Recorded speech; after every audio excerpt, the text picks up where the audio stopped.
वहीं GST reform को लेकर सांसद महेश शर्मा का क्या कुछ कहना है वो भी आपको सुनाते हैं। जीएसटी रिफॉर्म्स आज से लागू हो चुके हैं और बीजेपी कल प्रधानमंत्री के कहने के बाद जीएसटी बचत उत्सव 22 तारीख से लेकर 29 तारीख तक मनाएगी। इसी पर ज्यादा बातचीत करने के लिए मेरे साथ गौतम बुद्ध नगर के सांसद डॉक्टर महेश शर्मा जी हैं। सर, आप डॉक्टर भी हैं, हॉस्पिटल भी चलाते हैं और गौतम बुद्ध नगर के सांसद भी हैं। पहला सवाल तो मेरा यही है कि क्या कार्यक्रम होगा क्षेत्र में? प्रधानमंत्री का कहना यह है कि जीएसटी रिफॉर्म के बारे में घर घर तक लोगों को बताना है, उनको समझाना है कि जीएसटी रिफॉर्म्स क्या हुआ और उनको फायदा कितना मिलेगा।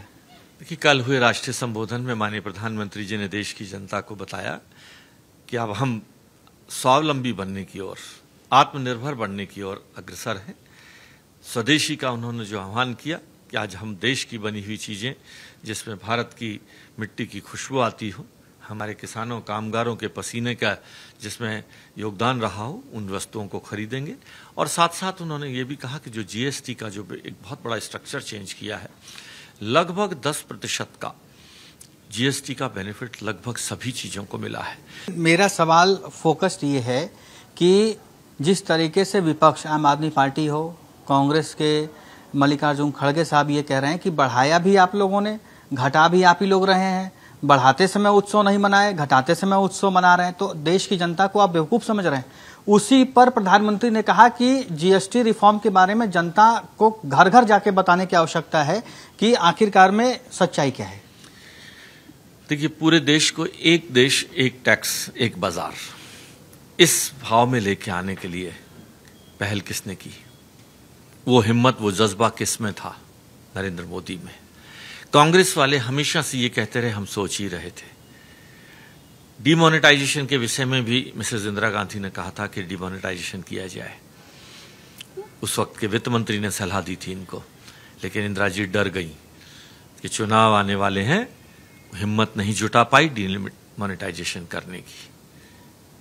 आज वही एक देश एक टैक्स की बात आ रही है, एक रैंक एक पेंशन की बात आई थी। ये सारे रिफॉर्म आखिरकार मोदी जी को ही क्यों करने पड़े? क्योंकि पिछला नेतृत्व कमजोर था, फैसला लेने में हिम्मत नहीं थी उनकी।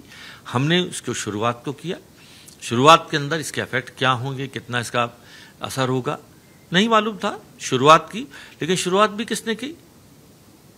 एक ने व्यक्ति ने नहीं करी। देश के सारे वित्त मंत्रियों की जीएसटी पर एक काउंसिल बनी, उस काउंसिल ने मिलकर ये फैसला किया कि ये होंगे। और उसी काउंसिल ने, उस काउंसिल में कौन है? पक्ष विपक्ष सारे देश के वित्त मंत्री नहीं है क्या? उसी काउंसिल ने जिसने जो शुरुआत की थी, आज शुरुआत करने पर वक्त की जरूरतों को समझा और आज उसको कम भी किया है। धन्यवाद सर, हमसे बातचीत करने के लिए। तो जिस तरीके से विपक्ष आरोप लगा रहा है कि पहले खुद लाए और अब खुद घटा के इसका उत्सव मना रहे हैं, तो उस पर डॉक्टर महेश शर्मा का यह कहना है कि रिफॉर्म्स किए जाते हैं, कोई नई पॉलिसी बनती है तो उसमें रिफॉर्म करने की जो जगह होती है वो अक्सर होती है, सुधार करने का एक जगह उसमें होता है। तो यही सुधार है, धीरे धीरे आगे और सुधार की गुंजाइश होगी। दिल्ली से कैमरामैन मोहित के साथ अभिषेक दुबे, भारत 24।